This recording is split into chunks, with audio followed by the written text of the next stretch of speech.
हर भारतीय की आदत है सलाह देना, मेरी भी आदत।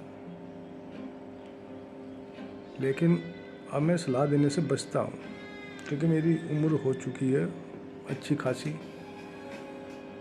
तो मुझे तजुर्बा हो गया है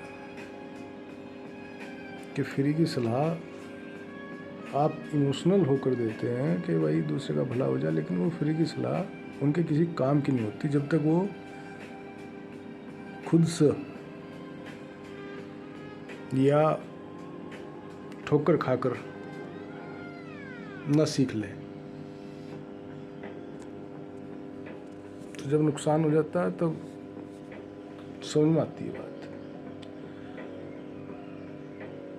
अब उसमें होता क्या,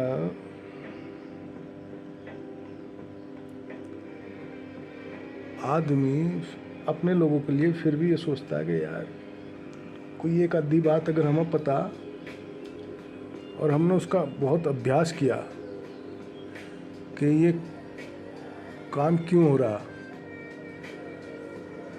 तो दूसरों को बता दिया जाए, अपने खास तौर से अपने लोगों को। अब देखो, मैं यहाँ से एग्जांपल से ही दिखाऊंगा आपको। मान लिया ये एक ट्रेड है, ये मेरी ट्रेड चल रही है। मान लो मैं यहाँ स्टॉप लॉस है मेरा, तो उस स्टॉप लॉस को उठाकर मैं कम से कम यहाँ क्यों नहीं रख सकता, या उसको यहाँ क्यों नहीं लेकर चल सकता साथ के साथ कि भाई मेरा इतना प्रॉफिट हो रहा है, जैसे ये स्पाइक बनेगा मैं तो यहाँ उसको रखकर निकल लेता हूँ कि भाई अगर इसने जरा सा, अब देखो यहाँ मेरी ट्रेड कट जाती, ठीक है। अब ये कितना भी दे मुझे इससे कोई मतलब नहीं, लेकिन इतना मुझको प्रॉफिट मिल गया, खुशी खुशी में मिल गया। और ये इतना प्रॉफिट है कि पूरे मतलब एक हफ्ते का प्रॉफिट। और क्या चाहिए आपको? तो मैं जो बात कहना चाह रहा था वो ये कह रहा था कि ट्रेडिंग में आप कहाँ बाय करोगे, ये बहुत आसान है, ये इतना मुश्किल नहीं है।